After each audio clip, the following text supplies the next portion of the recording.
You're looking to come to Prime, you're looking to get your CDL. Has my videos played a part in you deciding to come to Prime? Put me down as a referral. Driver code Maturo, M-A-T-U-R-O. Also, don't forget to put down Nikki Yost as well. Hey, I'm a recruiter here at Prime. I'd love to work with you. List me as on the application as the recruiter that you talk to, along with Junior's referral. We make a great team. We'll take care of you. My direct phone number is 417-521-3598. Which is the best, guys?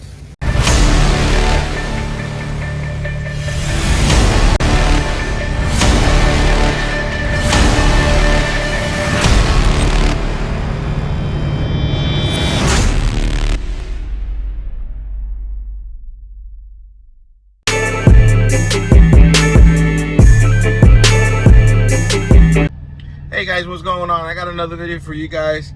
This video is going to be about the Macro 35 or the Reefer fuel credit that you guys are supposed to be doing on a daily, weekly. It all depends on how often you're doing dropping hooks or how often you're picking up new trailers. Because if you know, anytime we drop a trailer off, it has to be full of fuel.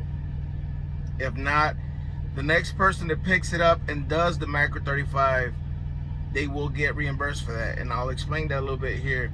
But anytime you drop a trailer, it's got to be full of fuel. So whenever you pick up a trailer, if it's not full of fuel, then you take it to the nearest fuel stop as soon as you can and fill it up. You'll get a message on the Qualcomm asking you if this is the first time you have fueled here. If so, do you want to get credit for it? You want to say yes. And this goes to everybody, whether you're company or lease. This is money that you're supposed to be getting back, because, give you an example. If I drop the trailer off at a shipper and somebody else goes to pick it up and it's half full but it's loaded, then whenever you do that credit, they're going to charge it back to the shipper, or it's going to be a company thing. But if I drop a if it's a drop and hook, a dry load, and I drop it half full, and you go to pick it up, whenever you go get that reefer credit, they're going to charge my truck back, because that was supposed to be fuel, that was supposed to be filled up by me, and it's fuel that I should have paid for. So it's important that you guys fill it up, because you want to fill it up at the cheapest price you can find before you get to the receiver or the shipper. So let's say you were in an area where the fuel is cheap, and then somebody else picks it up, and now the price is probably $3 a gallon. I don't know, I'm just saying, you know, a lot more than what you would have paid for. So it's important to drop the trailers off full. So that way, whenever you see the settlements and then you see, hey, they took out $20 for whatever fuel, well, I didn't fill it up. Well, that's because they're charging you back for the fuel for that trailer that was supposed to be filled up. So I'm about to do the fuel credit now myself. I just picked up this trailer. It was a drop and hook, and whether it gets charged to the shipper or the driver that dropped it off, or the shipper because it's been loaded and it just been running, either way, I'm gonna get a credit. So they're gonna give me that money back. You want to do it as soon as you can. Again, I'm gonna show you guys that. If you can see over here, I'm in line now to get reefer fuel. So again, you want to do this as soon as you can. If for some reason you pick up a trailer and you're out of hours, then they're gonna see that the truck hasn't moved at all, and you can still get your credit afterwards. There's a 2-hour window for that if you're traveling. So let's say I pick it up and I start driving, and if I don't fill it up within 2 hours, then it gets prorated after that. But if I run out of time, I pick it up and I run out of time, and for some reason I'm at a truck stop and I have to do my 10-hour break, then at that point they'll see, well, first, if you're at a truck stop, you could have easily fueled it up. But if you're at a place where there's no fuel, then they'll see that you have stopped for 10 hours. Now you're going to get to the fuel stop and then get your reefer credit. So the truck in front of me is about to pull up, guys, and do that, and then I'll explain after I fuel what the message looks like and whatnot. So all right, guys. All right, so let me show you guys what my fuel looks like. And you're probably wondering, how does Prime know how much fuel is in there? Where you're gonna put the reefer fuel level at the macro 41. So whenever you do the pickup inspection, that's when you're gonna let them know, hey, my fuel on my trailer is at half a tank, 3/4, an eighth, whatever the case may be. And then that's how they go and measure, okay, so he said it wasn't a 3/4. And then that way you can still get credit. But if it's full, then obviously you're not gonna get any credit. So let me go ahead and fill it up, guys, and I'll show you what that message looks like. All right, guys, you can see I just filled it up. We should be good for the macro 35 reefer fuel credit, guys. All right, so this is the pickup trailer inspection, and this is where you would put in how much fuel is in the trailer, and it's right here. Reefer unit. If reefer, will unit start? Yes. Reefer fuel. You see this line right here, and that's where you mark how much fuel the trailer has at the particular time you pick up the trailer. All right, so we just got the message about letting us know that we just fueled the reefer. Let's look at it.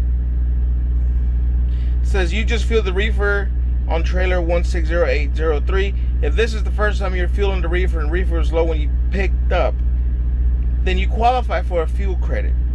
You see that? It even tells you that you qualify for a fuel credit. To get the credit, please reply or go to the macro 35, which I say macro 35 on your Qualcomm, or press yes or no if received on the mobile app. If this is a cash transaction, please scan fuel receipt with trip to be reimbursed. So we're going to reply to that message, and we're going to hit yes. We're going to send it out, and we are good on the reimbursement. Or remember, guys, you can also go to the macro 35.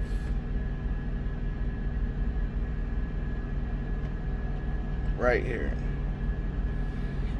Reefer credit due to the truck, yes or no? And then you would reply yes. And if any doubts, you always get with dispatch to confirm that you got the credit, guys.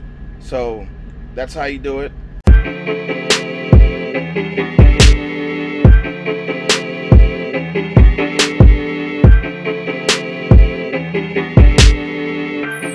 This is a Ryan Little production.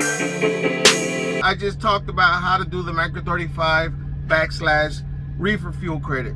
All right, so this only happens one time with that same trailer that you have, one time per trailer. So if you pick it up the first time, and it's the only time that's going to happen, the very first time you pick up the trailer, you go and get fuel. That is it. Anything else after that, either the company will pay if you're a company driver, or if you're a lease operator, then you'll continue to pay for it after that. So remember, it's important to do this credit so you can get reimbursed for that money. Again, we don't know where that money may be coming from. It may be coming from another driver that dropped it off empty, or it may be coming from the shipper. But either way, the company will take care of that, reimburse you, and then they'll handle the rest. So again, guys, this is money that if you haven't been doing it, you need to start doing it. If you don't know about this, this is what macro 35 is about, the reefer fuel credit. All right, guys.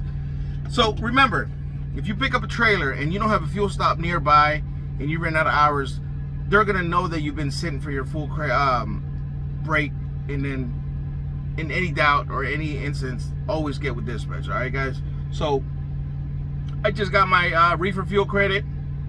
I'm about to get going. Again, this video is for the people that don't know, are looking to come into this industry, or are new to the industry. All right, guys.